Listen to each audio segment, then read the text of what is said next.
Hindi makapipili ang puso kung kanino ito titibok. Mas lalong hindi kayang piliin ng puso kung sino ang hindi nito dapat na ibigin. Ikaw, kaya mo bang turuan ng puso mong magmahal ng isang taong sa tingin mo ay dapat para sa iyo? Kung meron mang isang katotohanan na laging naipamumukha sa atin, yun ay yung hindi natin kailanman pwedeng turuan ng ating puso. Hindi natin ito pwedeng diktahan na magmahal ng isang tao na sa tingin natin ay dapat nating mahalin. Hindi natin ito pwedeng turuang limutin ng isang taong hindi pala para sa atin. Ito ang katotohanan.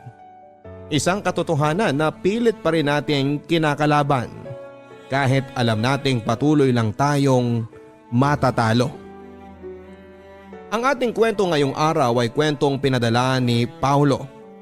Isang lalaking sumubok na piliing wag mahalin ang taong hindi para sa kanya.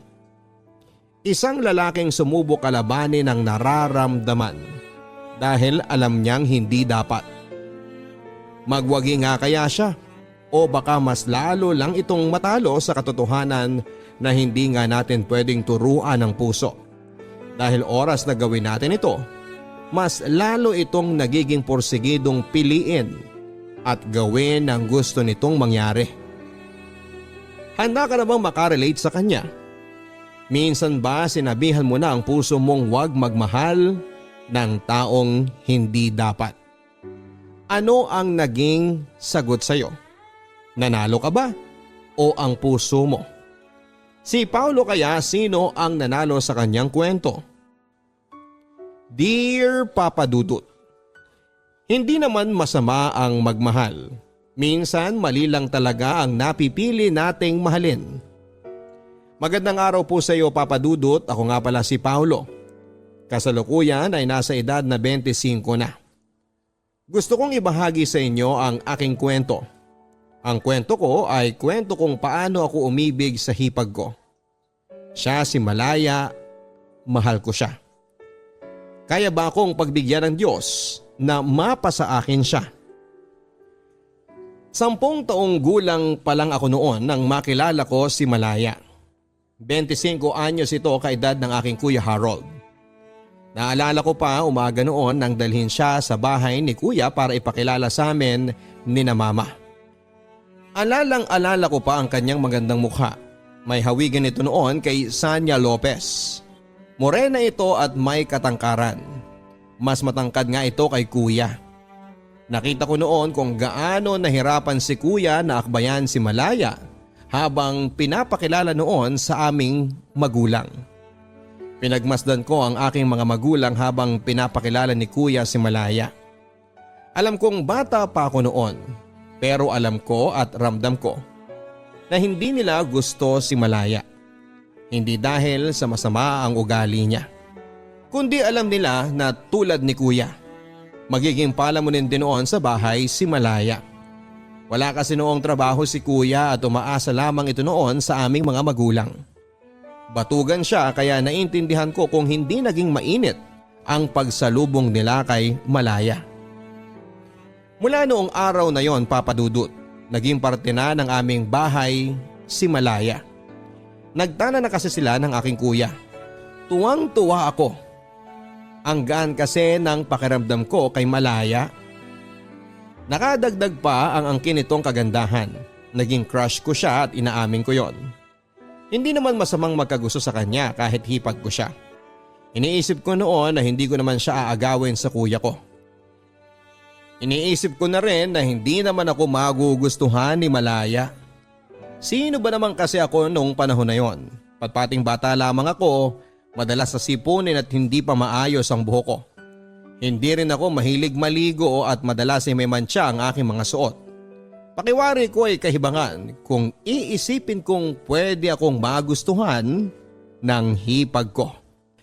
Inis na inis ako noon sa aking Kuya Harold. Hinahiya ako nito sa harapan ni Malaya. Dahil doon ay hindi ko na nilapitan pa si Malaya. Iniwasan ko ito at sobrang halata nga noon ang pag-iwas ko. Sa tuwing nakakasalubong ko siya ay takbo ako kaagad palayo. Alam ko na gusto niyang lumapit sa akin. Pero hindi ko kaya pang lumapit sa kanya dahil nga sa ginawang pagpapahiya sa akin ni kuya. Kung bakit naman kasi sa dinami-rami ng maaalala ni kuya. Yung pag-ihi ko pa talaga sa kama. Hindi ko naman makontrol ang sarili ko na huwag maihi sa kama. Naisip ko na normal lang naman yon sa mga batang katulad ko. Naisip ko nga rin na ikwento ko kaya kay Malaya ang mga nakakahiyang ginawa ni kuya noong bata pa ito para patas na kami. Isang araw ay hindi ko na siya nagawang iwasan pa. Nilapitan ako nito habang gumagawa ako ng merienda ko sa kusina. Sinabi nitong hindi ko raw dapat ikahiya kung naihi ako noon sa kama. Hindi ako umimik, Papa Dudut. Naalala ko pa nga na namula ang magkabilang tenga ko noon. Tatakbo na sana ako noon pero pinigilan niya ako. Hinawakan nito ang aking braso at ngumiti rin ito. Sinabi niya kahit siya noong bata pa raw ay naihi din sa kama. Ang dami pa niyang kinuwento noon na mas nakakahiyang nangyari sa kanya noong bata pa lamang siya. Ginawa niya yon para maramdaman kong hindi lang ako ang may nakakahiyang alaala ng pagkabata. Mula nga noon ay naging okay na ulit kami. Mula noon ay mas lalo ko siyang hinangaan. Sa pagdaan ng mga araw, gumawa ako ng magagandang bagay para kay Malaya. Lagi ko itong kinukuhanan ng manggang kalabaw. Naalala ko pa na dinadayo ko pa noon ang bahay ng aking kaklase na may puno ng manggang kalabaw. May puno naman kami ng mangga dati, pero mas maasim kasi yung sa kaklase ko. Mas gusto kasi ni Malaya yung ganon. Tuwang-tuwa nga ito noon kapag may bitbit ako na mangga pagka uwi ko galing sa eskwela. Ako rin ang gumagawa ng sausawan niya. Toyo na may siling durog. Hinihigo pa niya ang sausawan kapag naubos na niya ang mangga. Tuwang-tuwa akong pinagmamasdan siyang nasasarapan sa mangga. Kaya naman bukod doon ay marami pa akong ginawang magandang bagay para sa kanya. Naisip ko kasi dati, mas lalo itong magiging magiliw sa akin kung magiging mabuti ako sa kanya. Ako noon ang nagsasamsam ng kanyang mga nilabhan. Samantala hindi na ako tumutulong noon sa pagtutupi dahil hindi naman ako marunong. Sinasamahan ko lang siya habang nagtutupi ng mga nilabhan nitong damit nila kuya. Ako naman noon ang tagabalik ng mga ipit at hanger sa lagayan sa kusina. Pinagpapainit ko rin siya ng tubig sa takore para panligo niya. Hindi kasi siya pwedeng maligo noon ng malamig dahil nagsusugat ang kanyang balat. Dati rin ako ang nagtitimpla ng kanyang juice kapag nanonood siya ng paborito niyang teleserye sa hapon. Sinasamahan ko siyang manood noon kahit na hindi ko naiintindihan ang palabas. Gusto ko lang siya na makasama.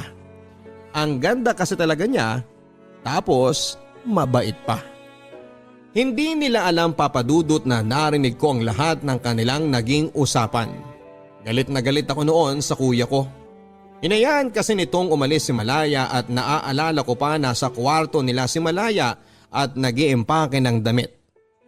Umalis si kuya matapos ang argumento nila.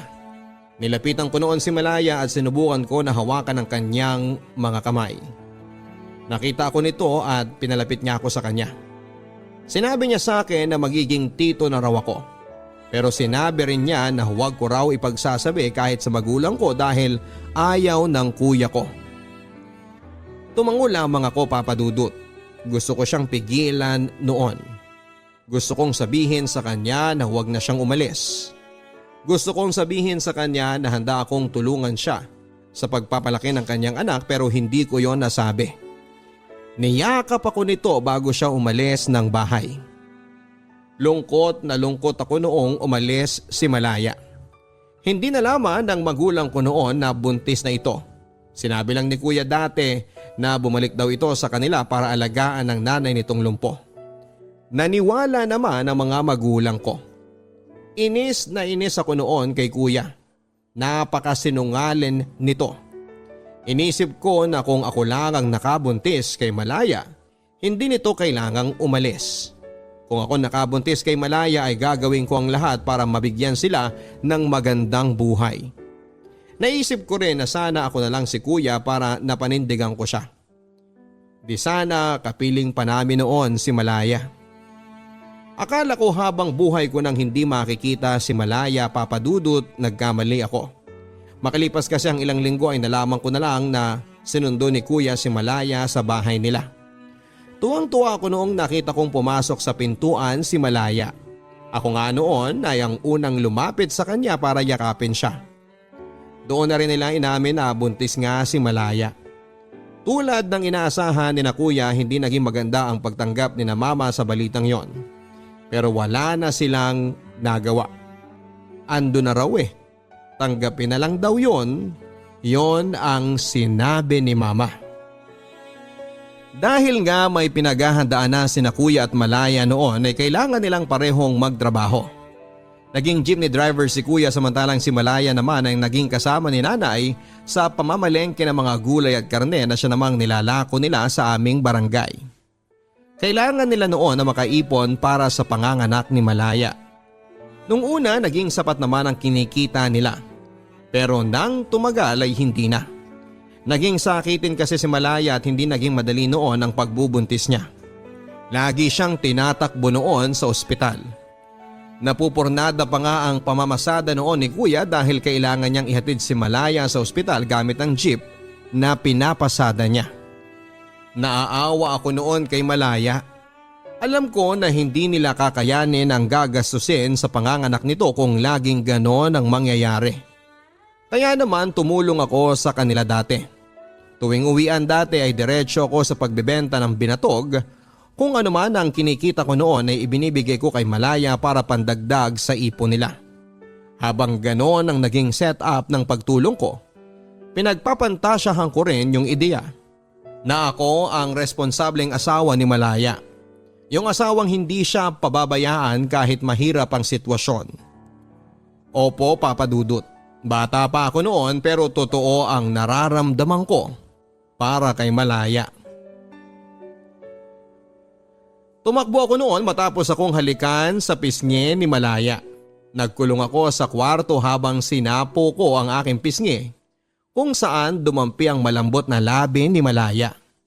Pulang-pula yon at naaalala ko pa. Panay ang tingin ko noon sa salamin habang binabalikan ng eksena kung saan ay hinalikan ako ni Malaya. Hindi na nga noon matanggal ang ngiti ko. Si Malaya ang naging una kong halik. Si Malaya rin ang naging dahilan ko para magsimula akong magpantasya at hawakan ng aking sarili. Matapos ang halik na yon ni Malaya sa aking pisngi, palihim akong kumukuha ng kanyang gamit. Mga gamit na iniisip ko na hindi naman niya mapapansin kung sakaling mawala sa kanyang paningin. Nagsimula yon sa luma niyang panyo hanggang sa paubos nitong lipstick na lagi na lang nakalagay noon sa gilid ng kanilang mesa sa kwarto. Nilagay ko noon ang bawat makuha kong gamit niya sa isang lumang karton ng sapatos. Tinatago ko yon sa ilalim ng aking kama. Tuwing sasapit noon ng gabi bago ako matulog ay kinukuha ko ang karton na yon at mamimili ako ng gamit ni Malaya na isasama ko sa aking kama para magpantasya. Hawak ko noon ang mga napili kong gamit niya habang nagpapantasya noon na hinahalikan ko siya. Na kunwari asawa ko siya, na kunwari ay sa akin siya. Sobrang saya ko noon habang ginagawa ko yon. At kapag natapos na ako, agad-agad akong makakatulog noon habang hawak ko ang gamit niya. Akala ko noon ay hindi ako mahuhuli sa ginagawa ko. Pero nagkamali ako dahil sa pagiging pakialamero ng aking kuya. Pumasok ito noon sa aking kwarto habang tumutulong akong maghugas sa mga bentang gulay ni na Mama. Kinalkal niya ang mga gamit ko at nagkataong hindi ko na ibalik agad sa ilalim ng aking kama ang karton ng sapatos na yon. Nakita ito ni Kuya at agad akong kinumpronta. Umalis ako noon ng bahay sa sobrang hiya. Ayoko na nga noon bumalik. Napaamin ako ng hindi oras kay Malaya at panayang suntok ko noon sa ulo ko. Inis na inis ako sa sarili ko, Papa Dudut, kung bakit hindi ko tinikom ang aking bibig. Bakit ba ako umamin kay Malaya? Sa harapan pa ni Kuya na asawa niya. Ilang oras ako naglakad-lakad kung saan-saan para makaiwas kay Malaya. Iniisip ko na umuwi kapag alam kong nasa kwarto na ito. Pero paggabi na rin noon, natakot na akong gumala pa. Kaya naman nagpasya na akong umuwi na lamang papadudot. Mahala na, yun ang sinabi ko sa sarili ko. Nang nakauwi na ako ay naabutan ko si Malaya na nasa sala. Wala sina kuya at mga magulang ko. Nasa kwarto na sila noon at nagpapahinga na. Tatakbo na sana ako noon papunta sa aking kwarto nang pisilin ni Malaya ang braso ko. Ang sarap sa pakiramdam ng pagkakahawak niyang yon. Pinaupo ako nito sa kanyang tabi. Nginitian niya ako at hindi ako makatingin sa kanya ng diretsyo. Sa sahig ako nakatingin habang nagsasalita ito. Sinabi niyang hindi ko raw kailangang mahiya kung may gusto ako sa kanya. Dagdag pa niya na normal lang daw yon sa pagbibinata. Tumango lamang ako dahil hindi ko alam kung ano ang pwedeng sabihin sa kanya. Nang tinanong niya ako kung gusto ko na raw bang pumunta ng kwarto ko ay tumango ako. Tatakbo na sana ako noon dahil akala ko ay tapos na siya nang sasabihin niya. Pero pinigilan niya akong muli. Nang tignan ko siya ay inabot niya sa akin ang panyo niya. Yung panyo na kinuha ko sa kanya. Yung may borda ng pangalan niya. Tumingin ako sa kanya at nagtanong ang aking mga mata. Ngumiti ito at sinabing sa akin na lang daw yon at sinabi pa niya na bigay yon ng nanay niya sa kanya. Aniya mas maalagaan ko raw kaya ibibigay niya sa akin. Kinuha ko yon sa kanya at saka tumakbo papunta sa aking kwarto. Muli ay nagpantasya ako sa kanya habang hawak noon ang panyong bigay niya. Makalipas noon ng ilang buwan ay nakapanganak na si Malaya. Isang napakalusog na sanggol na lalaki. Tinutokso nga nila ako noon na kamukhang kamukha ko raw ang aking pamangkin. Sinabi rin ni Malaya na posibleng araw na maging kamukha ko ang anak nila dahil ako ang madalas na nakakasama niya sa bahay. Napaglihian daw niya ako at tuwang-tuwa ako noon. Para bang pakiramdam ko ako ang tatay ng anak ni Malaya. Tinatanong pa nga ni Malaya kung ano raw ang pwedeng ipangalan sa anak nila. Sinagot ko noon na Pau Pau, sunod sa aking pangalan. Ang akala ko noon ay pagtatawanan lang nila ang sinabi ko. Pero natuwa si Malaya. Sinabi niyang Pau Pau na lang ang palayaw ng kanilang anak. Ako ang pinaka natuwa noon. Sinunod sa akin ang pangalan ng pamangking ko. Madalas ako ang nag-aalaga noon sa anak nila. Nagkataon kasi na bakasyon sa school at imbes na makipaglaro sa mga bata ay madalas na pinipili kong magtimpla ng gatas ni Pau Pau. Hindi kasi nagpapadede si Malaya. Bukod kasi sa hindi masyadong naging marami ang gatas nito sa kanyang dibdib, ay kinailangan din ito na magtrabaho bilang sekretarya sa aming barangay hall. Kaya nga tulad ng sinasabi ko sa inyo, ako ang madalas na nag-aalaga kay Pau Pau. Kahit noong balik eskwela na dahil pasukan na naman, lagi pa rin ako nagmamadaling umuwi para maalagaan si Pau Pau. Ginagawa ko yon papadudot, hindi dahil inutusan nila ako. Kundi dahil gusto ko ang hipag ko. Hindi na ako noon nagbebenta ng binatog. Wala na rin kasi akong oras. Kahit sayang ang kikitain ko noon ay mas pinipili ko mag-alaga na lang ng bata. Wala rin kasing mapag-iiwanan kay Pau Pau kundi ako lamang. Si kuya naman ay tuloy pa rin ang pagiging jeepney driver noon. Madalas ay konti lang ang naiuwi niyang pera. Di dahil mahina ang pasada, kundi dahil bili ito ng bili ng mga gamit niya para sa sarili niya at hindi para kay baby Pau Pau. Noong napansin kong naging ganito na si kuya ay napilitan akong ibenta noon ang mga gamit ko. Tulad ng comics, iba pang damit na niregalo sa akin ng aking mga ninong at ninang. Pati na rin ang iba kong laruan. Inipon ko ang pera at ibinigay ko kay Malaya. Nagulat na lamang ako nang biglang umiyak si Malaya. Hindi ko alam ang gagawin ko noon. Iniisip ko na talaga atang may problema sila sa pera kaya siya napaiyak ng ganon. Pero hindi pala. Iba palang naging dahilan ng pag-iyak ni Malaya. Nalaman kong bukod sa problema nila noon sa pera ay may babae din si kuya. Narinig ko na nag-uusap sina mama at Malaya. Umiiyak din noon si Malaya habang dinidetalye kay mama kung paano nito nahuli si kuya na may ibang babae. Nabasa raw ni Malaya noon sa cellphone ni kuya ang malaswang usapan nila nung babae. Nanginginig noon si Malaya habang nagkikwento at binabalikan ang kaganapang yon. Awang-awa ako kay Malaya habang pinakikinggan ko siya.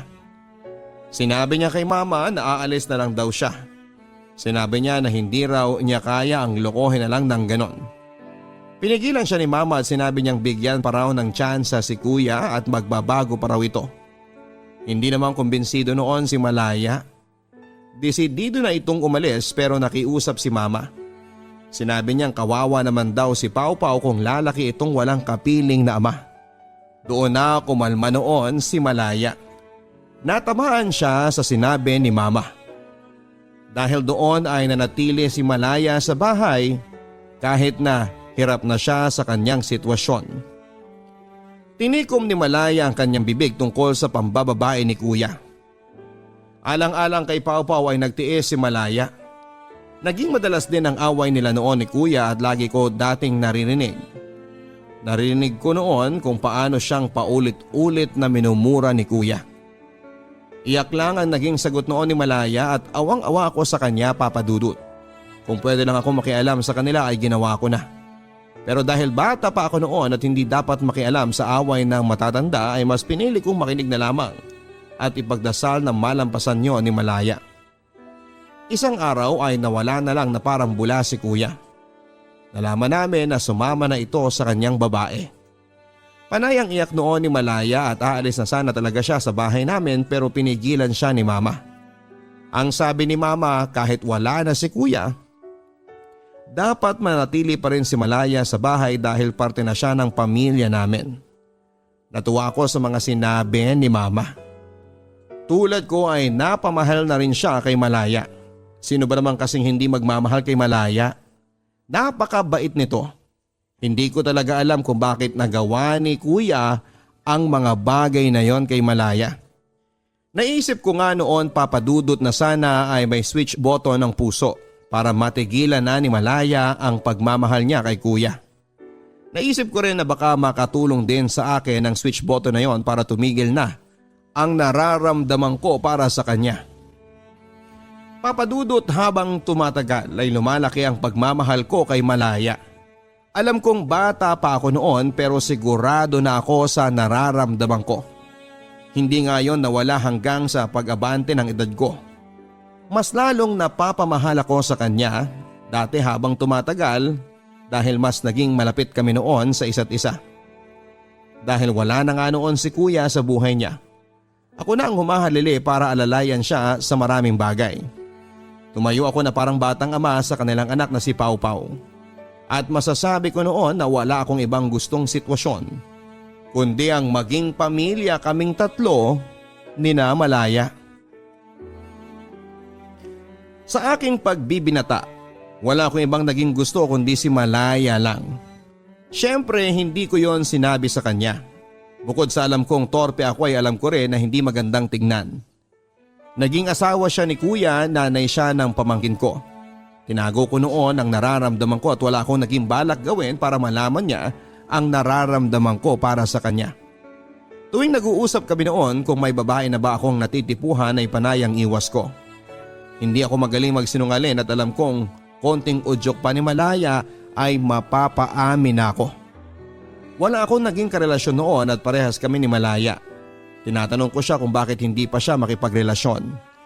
Sinabi naman ni na mama na pwede naman siya magkaroon ng ibang boyfriend para maging masaya naman daw siya. Pero umiling lang noon si Malaya. Hindi rin ito nagbigay ng sagot sa akin. Kami na lang ang nag-iisip na baka na-trauma na ito sa ginawa ni kuya sa kanya dati. O pwede rin na masyado na siyang kontento sa kanyang anak na si Pau Pau. Kaya hindi na nito noon kailangan pa ng pagmamahal ng ibang lalaki.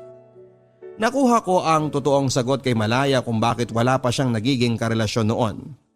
Kung bakit hindi pa rin ito magawang magmahal ng iba.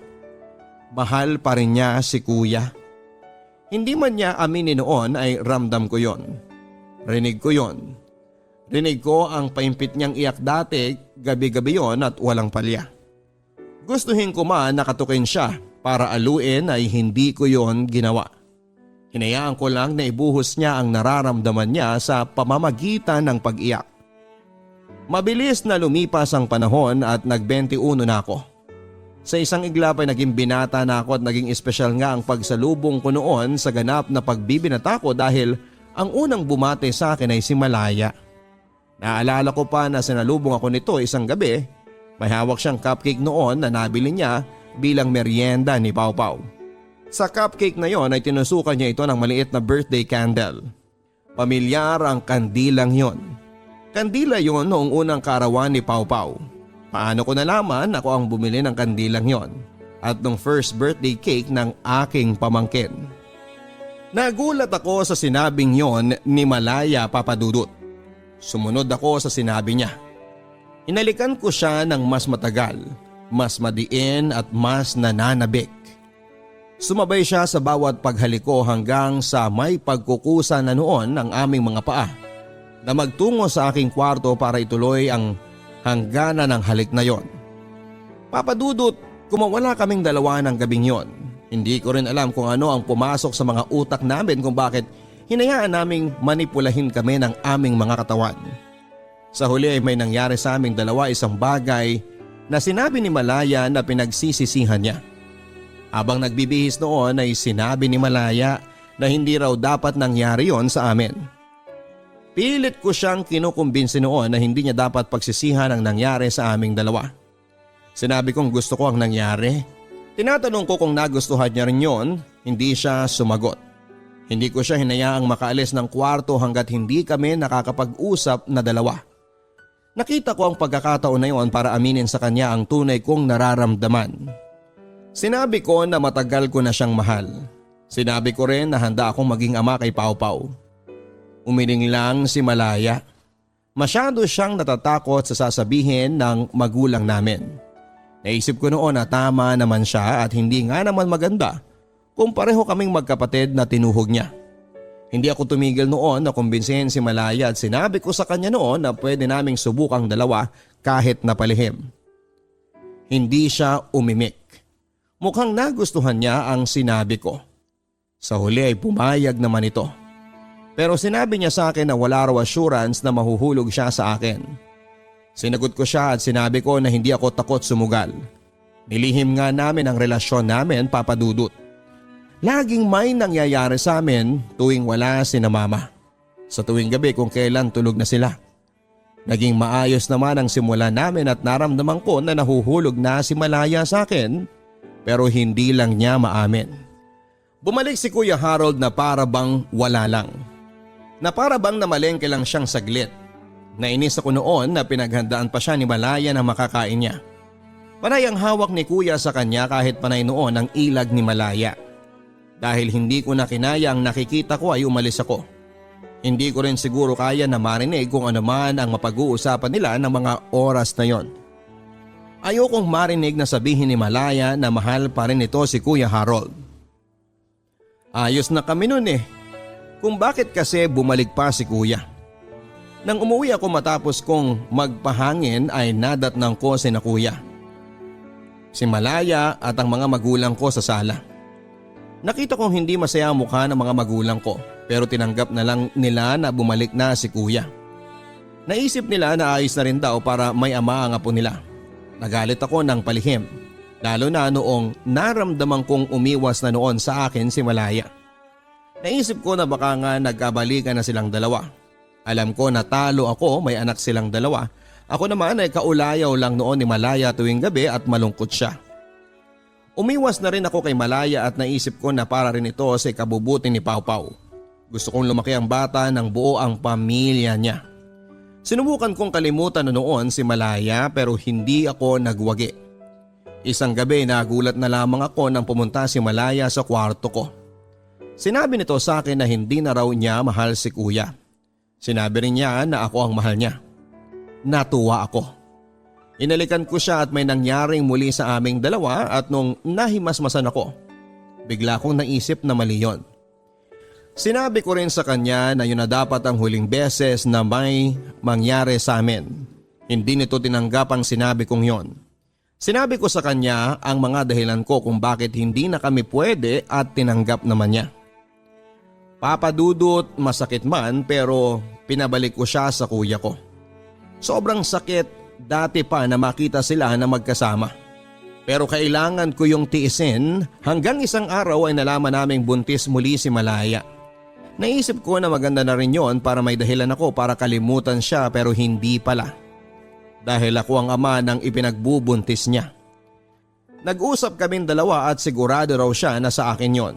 Sinabi ko sa kanya na kung pwedeng ipaako na lang niya kay kuya ang ipinagbubuntis niya dahil yun naman ang naisip kong dapat. Sinabi ko sa kanya na kahit ganoon ang gagawin niya ay hindi ko pa rin sila pababayaang mag-ina. Pumayag naman ito sa isang kondisyon. Sinabi niya na ipagpatuloy pa rin daw naming dalawa ang lihim naming relasyon, Papa Dudut. Pumayag ako. Hindi dahil gipit na ako noon sa sitwasyon kundi dahil mahal ko si Malaya. Hindi naman masama ang magmahal. Minsan mali lang talaga ang napipili nating mahalin. Mali na pinili kong mahalin si Malaya, mali na hinayaan ko ang sarili kong mahulog ng husto sa piling niya. Dapat kinontrol ko noon ang sarili ko para hindi na kami napunta sa mas mahirap na sitwasyon. Pero nagmahal lang ako. Hindi ko kontrolado kung sino ang pipiliin ng puso ko. Sa ngayon ay wala pa rin nakakahalata sa relasyon naming palihim ni Malaya. Sa pagdaan nga ng panahon ay naging magaling kami sa pagtatago. Walang kaalam-alam si kuya na tuwing wala ito sa bahay o tuwing tulog ito ay may nangyayari sa aming dalawa ni Malaya. Hindi ko alam kung hanggang kailan kami magiging ganito ni Malaya. Ipinagdarasal ko na lamang ngayon na sana ay hindi kami mahuli. Dahil wala akong maisasagot na tama sa kanila dahil alam kong una pa lamang ay mali na talaga ito. Maraming salamat po Papa Dudut sa pagbasa ng aking liham. Paulo. Hindi naman masama ang magmahal at minsan mali lang talaga ang napipili nating mahalin. Kung bakit naman kasi hindi lang pwedeng tama lagi ang napipili nating mahalin. Kung bakit naman kasi may mali pa pagdating sa pag-ibig. Paulo, hindi madali ang sitwasyong napiling pagdalhan sa iyo matapos kang magmahal ng maling tao. Hindi ko rin masasabi kung paano ka totoong makakalaya sa sitwasyon mong yan kung sobrang inipit ka na ng sitwasyon. Hindi ko rin gustong sisihin ka pa sa mga nangyari dahil tapos na yon. At dapat matuto na lang tayo mula doon. Kung ano man ang kinakaharap mong sitwasyon na hiling ko na sana ay makaisip ka ng paraan para maitama mo ang lahat. Hindi ko pwedeng idikta sa iyo kung ano at papaano yon. Tanging ikaw lang ang nakakaalam kung ano ang pwedeng gawin sa nangyayari sa inyo. Anong gagawin mo kung ang taong inaakala mong magpoprotekta sa iyo ang una pang maduduwag? At sa pagsubok na naranasan mo ay ang taong hindi mo pa kilala ang mas tutulong sa iyo. Pakinggan ang kwento ni Andrew ng Cavite dito sa Papa Dudut Stories. Papa Dudut Stories.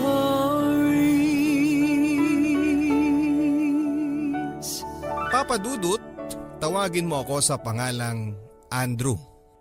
29 years old at kasalukuyang naninirahan sa Cavite. Hindi ko makakalimutan ang lahat ng hirap sa buhay ko at kung paano ko nakamtan ang maginhawang buhay. Sa ngayon, salamat sa isang tao na hindi ko akalain na magiging biyaya ng langit sa buhay ko at ng aking pamilya. Kung sino siya, makikilala niyo siya sa pag-usad ng aking kwento. 3 kaming magkakapatid, Papa Dudut. Si Ate Juliet ang ate naming lahat. Si Kuya Alex ang pangalawa sa magkakapatid at ako, Papa Dudut. Ang bunso na madalas ay tagasalo ng lahat ng pinaglumaan ni Kuya at madalas na nauutusan naman ni ate. Nung una ay mahirap tanggapin ang sinapit ko sa pamilyang ito bilang bunso at alila nila.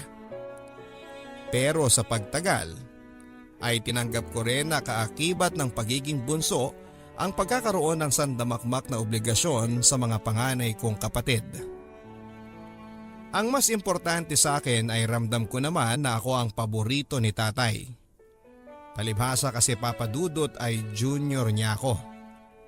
Sa katunayan ay madalas akong uwian ni tatay ng paborito kong pritong manok na nabibili niya sa kanto.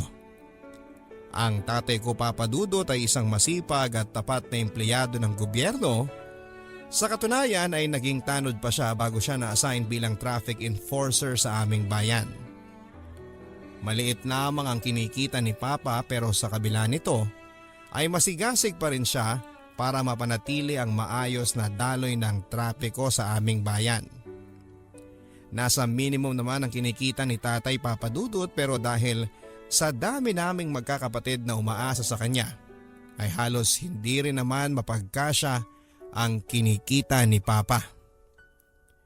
Idagdag mo pa ang taon-taon na pag-increase ng upa sa renta ng tinutuluyan namin. At para makatulong sa mga gastusin, si Mama ay may naisip na rin kabuhayan sa pamamagitan ng home service ng manicure at pedicure. Noong dalaga pa si Nanay, dati siyang nagtatrabaho sa isang beauty parlor sa Maynila. Pero noong nagkakilala sila ni Papa at nabuntis, napilitan na rin siyang huminto sa pagtatrabaho dahil sa pag-aalala na makalanghap ng mga kemikal na makakasama sa pinagbubuntis ni Mama. Ipinangako naman ni Papa na sumama lang sa kanya si Mama sa Cavite ay magsusumikap siya para buhayin si Mama. Okay naman daw ang lahat sa simula. Pero nang sunod-sunod na ang ginawang pagbubuntis ni Mama ay doon nila naramdaman na hindi na nga sumasapat ang kinikita ni Papa. Ayon kay Papa, lahat daw ng hirap at init sa pagkakabilad sa araw para lamang magmando ng daloy ng trapiko ay kaya niyang tiisin para lamang mapunan ang pangangailangan naming magkakapatid. Mga anak, wala akong ibang hiling kundi ang makatapos lang kayo sa pag-aaral. Para naman hindi kayo magaya sa akin. Isang hamak na traffic enforcer. Madalas na sabihin niya ni Papa tuwing nababalitaan niya ang ginagawang pagbubulakbol at pakikipag-away ng Kuya Alex ko sa mga kalaban nitong gang. Kaya ikaw Alex, huwag mo nang hintayin na mawala na ako ng gana na bayaran ang tuition mo dahil inuunan po pa yung pagbubulakbol at pagsama-sama dyan sa mga sanggano mong kaklase. Pa, wala naman po kaming klase kanina eh.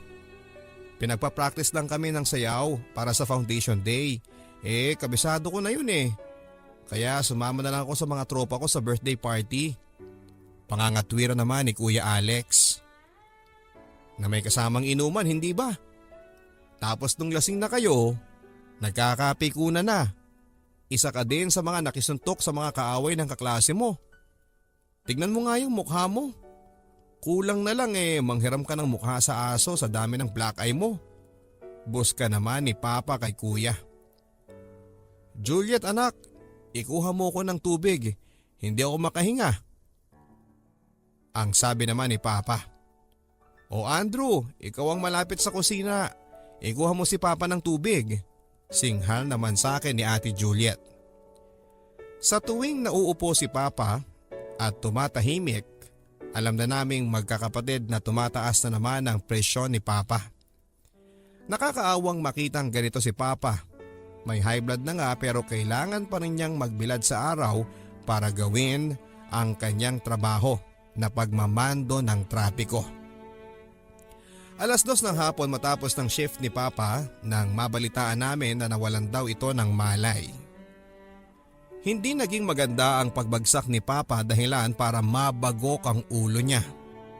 Ayon pa sa mga doktor na sumuri kay Papa, atake daw sa puso ang kinamatay niya. Pero mas naging malala ang sinapit niya dahil sa pagkakabagok ng ulo ni Papa.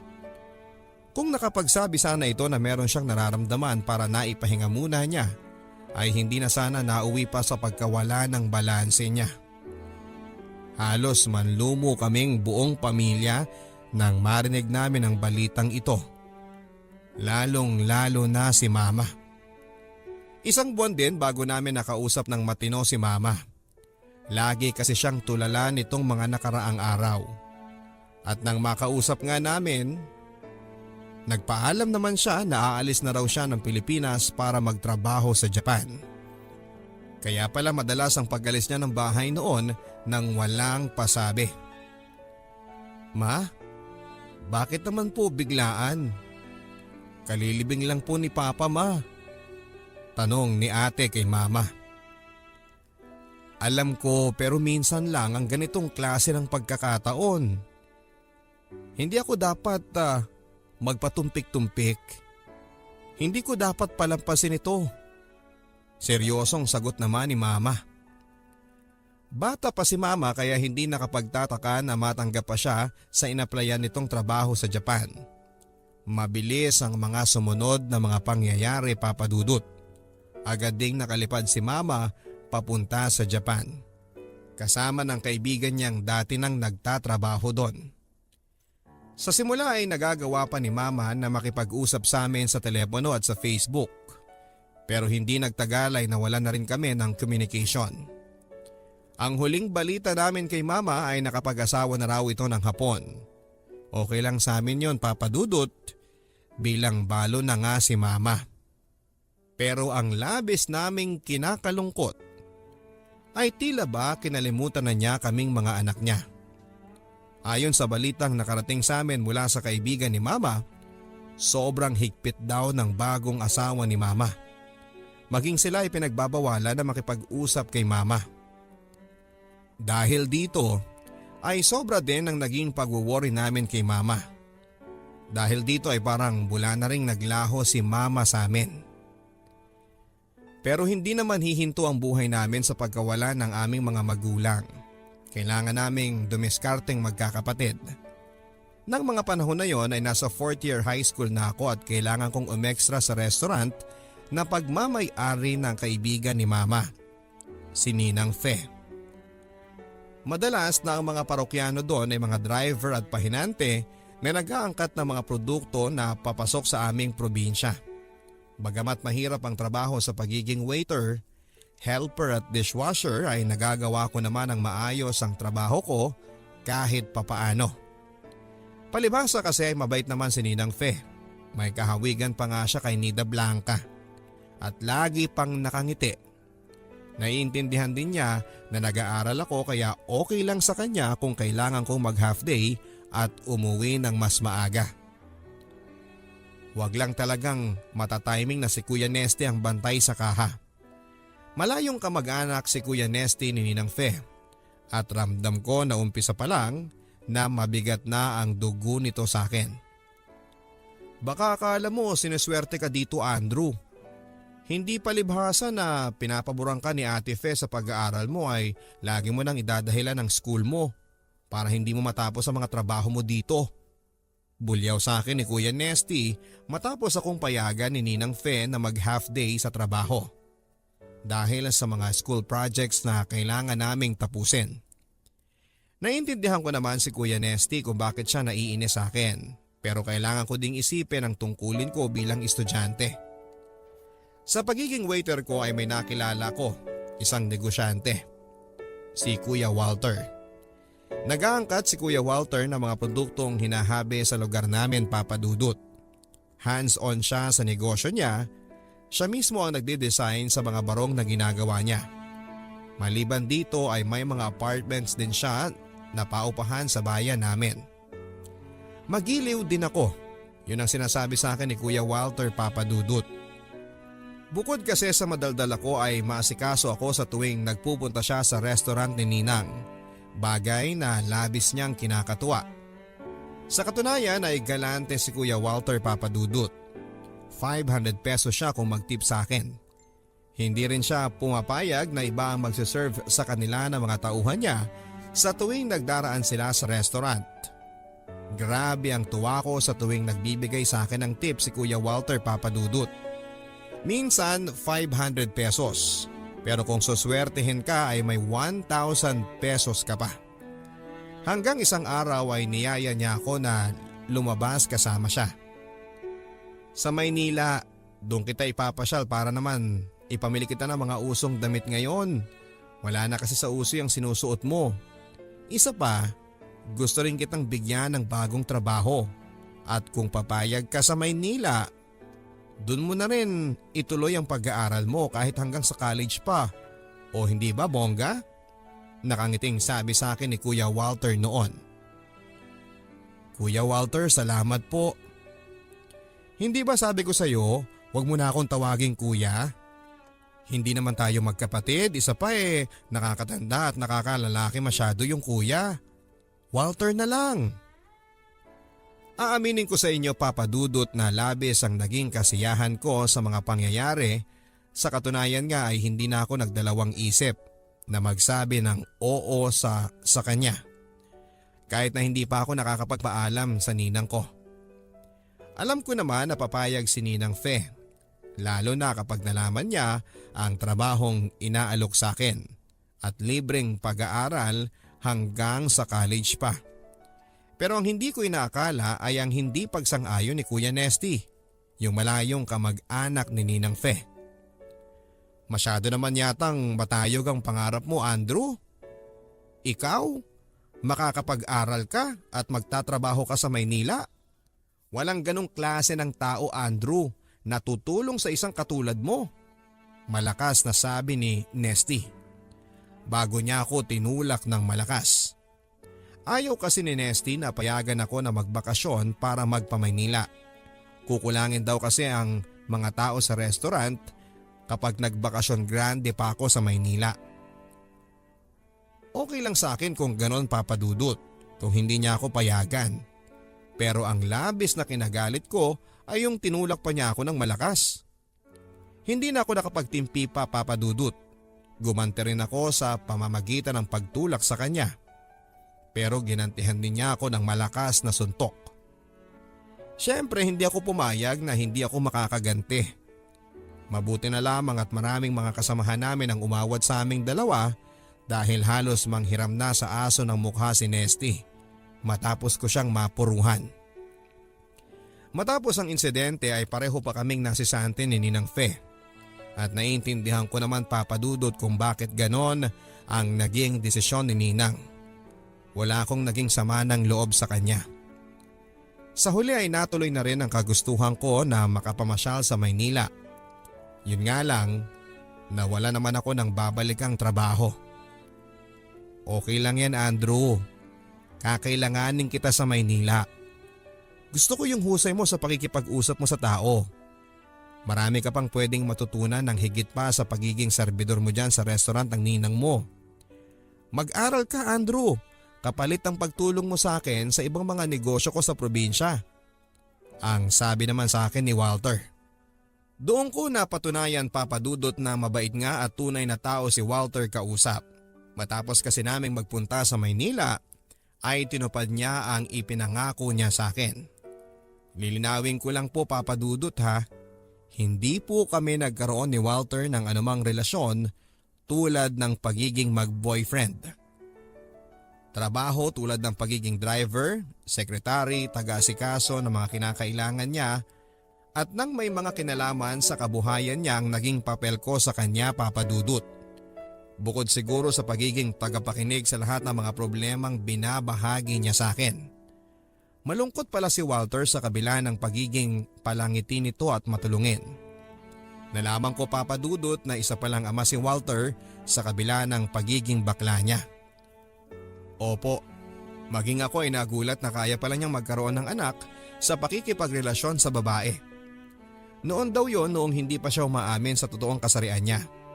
Sa umpisa ay naging maayos naman daw ang pakikipagrelasyon niya sa isang babae. Sa katunayan ay nagpakasal pa silang dalawa. Yun nga lang ay sumama sa iba si babae kasama ng anak nila nang malaman nito na silahi siya. Wala naman akong boyfriend noon, Andrew. Mainhin ako. Hindi naman ako haliparot sa kung sino-sinong lalaki. Basta dumating na lang yung araw na pinagbintangan niya ako na nanlalalaki daw ako. Yun pala, malaman-laman ko, siya itong may ibang lalaki. At sinasama pa niya doon sa bahay ng lalaki yung anak naming si Angel. Nakakalungkot lang na hindi ako pinabura ng korte sa custody ng bata. Sa nanay daw dapat ang batang minor de edad. Wala naman kasi akong matibay na pruweba para patunayan na nanlalaki siya at hindi ako. Seryosong sabi ni Walter noon. Lumipas ang ilang mga araw at niyaya ako ni Walter na mamasyal, Papa Dudut. Saan tayo pupunta? Nagtatakang tanong ko sa kanya habang hawak ni Walter ang braso ko.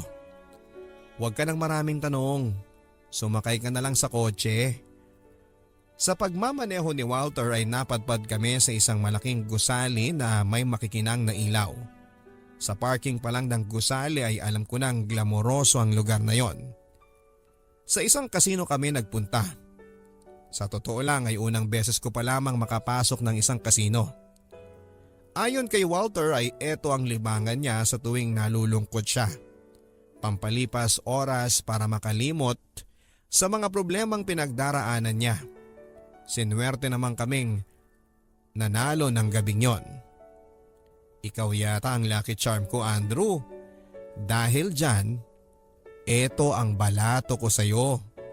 Nakangiting sabi sa akin ni Walter. 5,000 piso ang perang inabot sa akin ni Walter, Papa Dudut. Sa totoo lang ay hindi ako sanay humawak ng ganong kalaking halaga. Kaya naman abot langit ang saya ko ng gabing yon. Kung nabubuhay pa sana si Papa, nailibre ko sana siya ng paborito niyang pagkain o kaya ay nabili ko siya ng damit. Hindi nagtagal ay napadalas ang pagbalik ni Walter sa kasino. Hanggang isang araw ay nabalitaan ko na lang mula sa isa sa mga tauhan ni Walter na tinakbo pala ng kasosyo ni Walter ang pera niya dahilan para ma-depress ito. Dahil dito ay mas lalong nalulong si Walter sa sugal sa kasino. Unti-unti na ring humina ang kita ng ilan sa mga negosyo na minamanage ni Walter. Hanggang sa tuluyan na ngang naibenta ang iba at nagsara na. Isang beses ay narinig kong umiiyak si Walter sa kwarto niya, Papa Dudut. Sa sobrang awa ko sa kanya ay niyakap ko siya ng mahigpit. Hinayaan ko lang siyang umiyak ng umiyak at ilabas ang sama ng loob nito sa mga malungkot na sinapit ng buhay niya. At sa hindi inaasahang pangyayari, Papa Dudut, ay napunta sa halikan ng yakapan naming dalawa. Sobrang bilis ng pangyayari, Papa Dudut. Dahilan din para may mangyari sa aming dalawa. Unang beses ko na maisiping sa kama at unang beses din na may humawak sa katawan ko, Papa Dudut, pero nagtiwala ako sa kanya na gawin sa akin ang mga bagay na yon. Hindi upang tumanaw ng utang na loob kundi para isalba siya. Ang lalaking natutunan ko na ring mahalin. Marahil ang ilan po sa inyo ay sasabihing bakla na ako dahil sa pagpatol sa isang bakla. At hindi ko po kayo masisisi kung ganon ang tingin nyo sa akin. Pero mas kilala ko po ang sarili ko. Alam ko na lalaki ako na nagmamahal lang sa isang tao sa kabila ng pagiging lalaki din niya. 5 taon na ang nakakalipas at simula noong pumasok ako sa buhay ni Walter bilang live-in partner niya ay naging malinaw sa aming dalawa kung ano ang namamagitan sa amin. Respeto at tiwala ang pangunahing dahilan ng patuloy na pagtibay ng aming samahan. Muling nakabangon si Walter mula sa pagkakalubog at sa pagkakautang niya. Pinagsikapan naming dalawa na maibalik ang nawala sa kanyang kabuhayan at sa katunayan ay mas lalo pa nga itong lumago. Nadagdagan ang savings niya sa bangko at mga assets na pareho naming nabili mula sa aming pagsusumikap. Ayon pa kay Walter ay hindi niya akalain na magaling pala akong magnegosyo at nakatulong din ang pagiging karismatiko. Naging inspirasyon naming pareho ang bawat isa sa pang-araw-araw. Ayon din kay Walter, kung sakali daw na dumating ang panahon na umibig ako sa isang babae at maisipan ko na bumuo ng pamilya ay hindi raw siya magdadalawang isip na payagan niya ako. Masaya na raw siyang nagkaroon ng masayang alaala na kasama ako. Tinuruan ko daw siyang maging matapang at muling bumangon mula sa lusak at depresyon at natutunan daw niya na tanggapin na hindi sa lahat ng pagkakataon ay aayon sa iyo ang lahat. Matuto daw tayong mag-let go at mag-move on. At bilang ganti sa mga naitulong ko sa kanya ay hindi niya sa akin ipinagkakait ang buhay na nararapat para sa akin na magkaroon din ng normal na pamilya. Kung pwede lang sana na siya na ang magbigay sa akin ng baby, why not? Biro pa niya sa akin. Pero alam niya na babae lamang daw ang may kakayahan na gawin yon. Sa ngayon, Papa Dudut, ay magti 30 years old na ako at kami pa ring dalawa ni Walter. Mahirap pong magsalita ng tapos pero mukhang malabo pang mangyari yung sinasabi niya na hihiwalayan ko siya ng dahil lamang sa babae. Masaya na ako at kontento sa buhay ko ngayon na kasama ko siya. Nagpapasalamat din ako sa kanya dahil natulungan ko din ang ilan sa mga kamag-anak ko na magkaroon ng desenteng trabaho sa kumpanya na tinayo namin ni Walter. Ang inyong kaliham, Andrew ng Cavite.